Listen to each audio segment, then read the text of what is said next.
Hi guys, welcome back. This is Zen Sams here at Liquid Lunch in Staten Island, live from Mac's Public House. John Tobacco is on the Hill in Washington, D.C., holding fort down here. It's been such a nice hour. We've breezed through nice commentary here. We've figured out that Donald Trump is not going to just roll over and play dead. We've also seen all the numbers float in at how close this race truly is. And it's really just going to come down to Mike Pence, who I thought earlier was very ceremonial process. I thought that Mike Pence was truly there just to participate. But after speaking to JT, and he broke it down for us, he has asserted that that's not necessarily the case. Mike Pence might have a little bit more control than we think. Here to help us make sense of it all is Kelly Hyman. Kelly Hyman is an Australian-American attorney. She's a media commentator, and we welcome her. Kelly, are you here? Can you hear me? With nothing in common except our hostility towards each other and mistrust for the few national institutions. All right, we don't have Kelly yet. Well, I guess we don't have Kelly yet.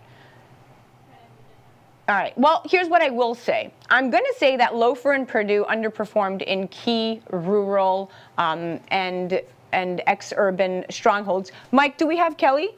Not yet. Not yet. Okay, we don't have Kelly.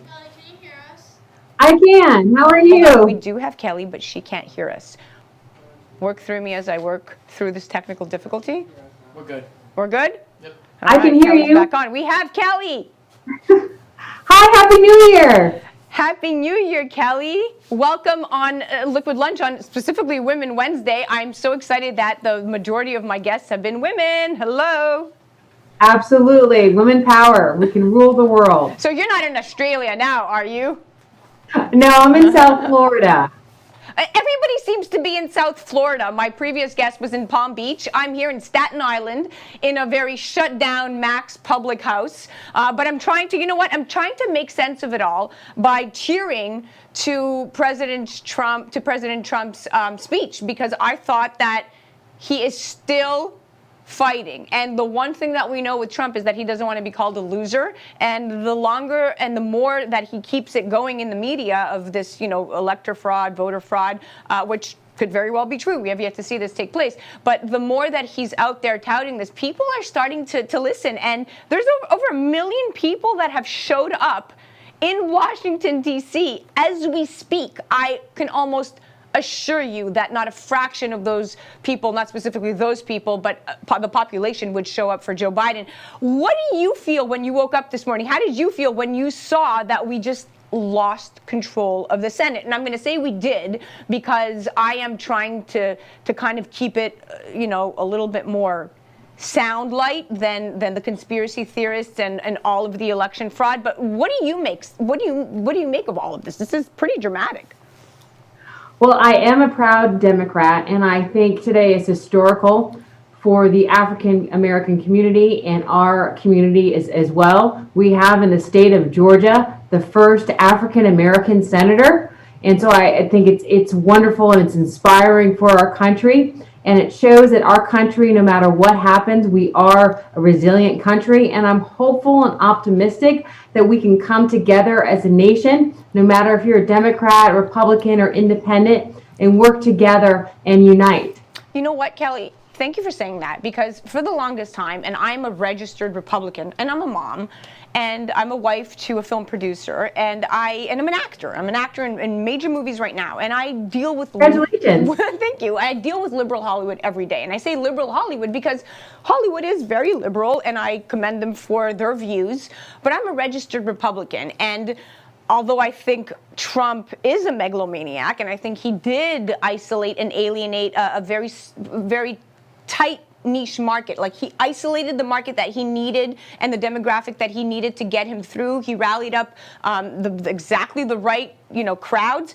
But at the end of the day, it was very divisive, and he shifted the country in a way that, and I'm a dual citizen, American and Canadian, that I've never seen happen before. So I think that Raphael, took the lead and won this race, and he is a native of Atlanta, which I didn't think Loeffler ever stood a chance. She should have never been there to begin with, but congratulations. No, absolutely. And he's also, a preacher. And I think that's historical. It shows us what a great, country that we are. No matter, where are you from, we all are immigrants. We come, my mom, came to this country from Australia. And so, but I was, born here. And I think it's important, no matter, what you are. I consider myself a moderate Democrat. And so I hope that we as a nation can, come together more. Studies have shown that most of us can agree on like 80%. There's more extremists on the right, 10% that has their position, and extremists on the left, 10%. But we should look towards common ground, and we should help people, because people are struggling, personally, professionally, financially, because of COVID. I'm so excited with the vaccine, and I hope that everyone, gets vaccination. And so I'm hopeful that, optimistic to 2021, that's going to be a good year for all of us. Well, thank you for saying that. And, for the longest time, I was a little bit skeptical about the vaccine. I thought, there's not enough data. I'm not really sure. I'd rather jump in a pool of COVID before I got vaccinated. I have a 5-year-old, and I was very apprehensive. But as I see the data roll in, and as I'm doing my research, and that's part of being informed, is everybody needs to do their research. Not that I would line up to get it just yet, but I do feel that our economy will rebound once this vaccine has been rolled out to a good amount of people, specifically our seniors, our frontline workers, and the people that truly need this vaccine, so that our economy, and so we can perhaps stop putting the blame on the pandemic and really shifting it towards Congress, because at this point right now, we need to adapt. This is survival of the most adaptable. And if it's not this pandemic, it might be another pandemic. And it's our job as a society to figure out how we respond properly to these pandemics. In a nutshell, how do you feel that the vaccine is going to affect the economy kind of coming back and really just kind of going back to normal? I definitely optimistic. I like to think of the glass being half full. I definitely think it will help. Because people will not be so concerned about, airplanes, about getting it, going out to restaurants. Hopefully, a lot of the restrictions that have been in place will go away, so people will have more opportunities to do stuff and go on trips and visit their family and loved ones and feel, more comfortable being in groups. And so people will be inspired to do that. People can, small businesses will have income coming in, and hopefully people can get back to work. And hopefully, I'm optimistic that there'll be some more stimulus for people that are struggling. So that way they can make sure that they put food on their table. And thank you again to our frontliners who put their life on the line every single day for us to make sure that we are safe. Yeah, absolutely. And the other thing is, you're in Florida right now, right? Florida has responded very differently than New York and some of the other more democratic cities, if you will. What do you feel, or how do you feel DeSantis's response has been in contrast to Cuomo's? I don't think it's been good at all.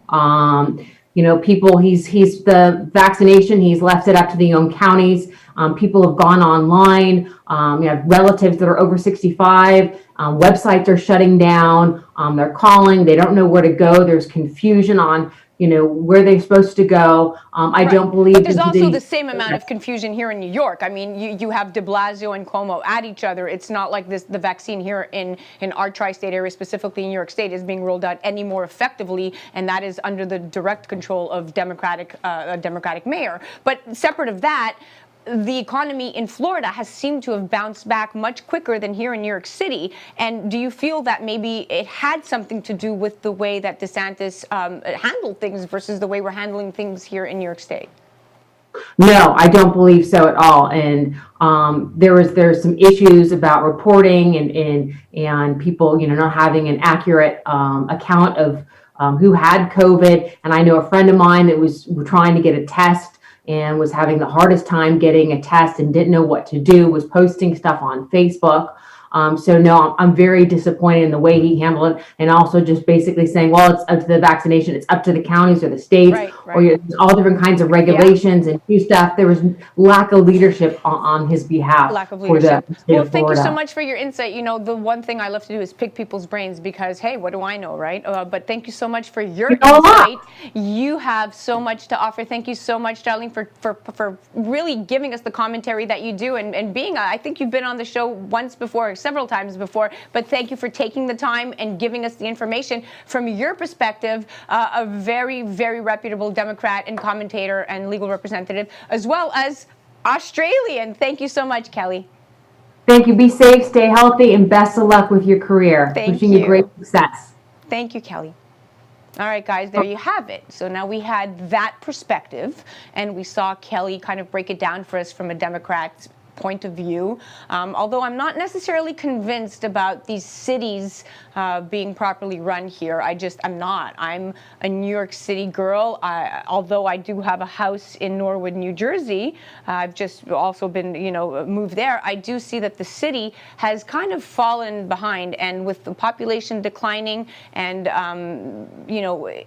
it's becoming it's becoming a very sad place to come to, and I want nothing more than our city to bounce back, but that is not going to happen with de Blasio nor Cuomo, and we definitely need a change of pace here in New York City. The most important thing, guys, is for us to continue to follow the election after the election, to follow the certification process of the election after the fact, because what we have come to realize is that nothing is what it seems, and all we have to do as Republicans to stand strong and not give up the control that we so hard work to get is to find that voter fraud. And if there is voter fraud, there's definitely a lot of time that we have to prove it. No one should rush this process. The time that's been allotted, just like Giuliani said this morning in a press conference, is we just need patience.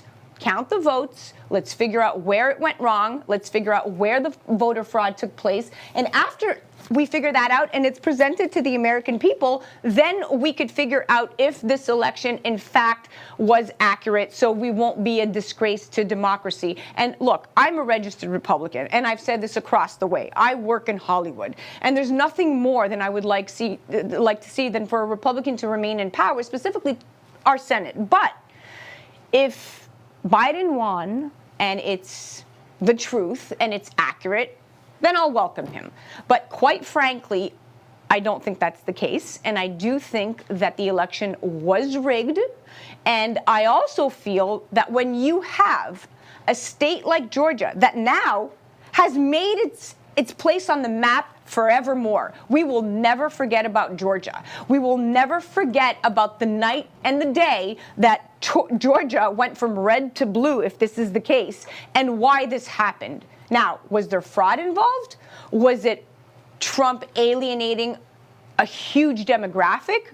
Was it the runoff races that truly put the right people in place? I mean, Loeffler should have never been there to begin with. It was without a doubt going to be a win for Raphael. And I mean, he's been there forever. He's a pastor there. Atlanta is his home place. He is, he has appealed to the South and bridged this gap in Georgia between, their South and their North and the counties that truly wanted to see him win. And he did a great job at campaigning and really making himself known. But here's the thing. Is it accurate? Did he legitimately win? In that race, I'm going to say it's accurate. Why? Because he's a native to Georgia. Loeffler would have never won that race. But on the flip side, we also have a race that was lost in Jon Ossoff, and Jon Ossoff is the winner, Democrat Jon Ossoff.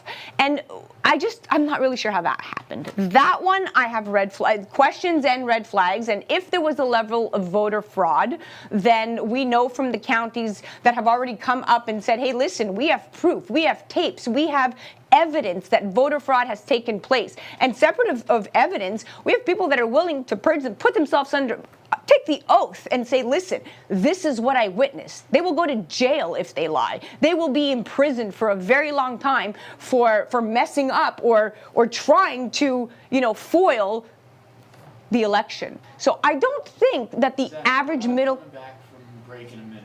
So let me just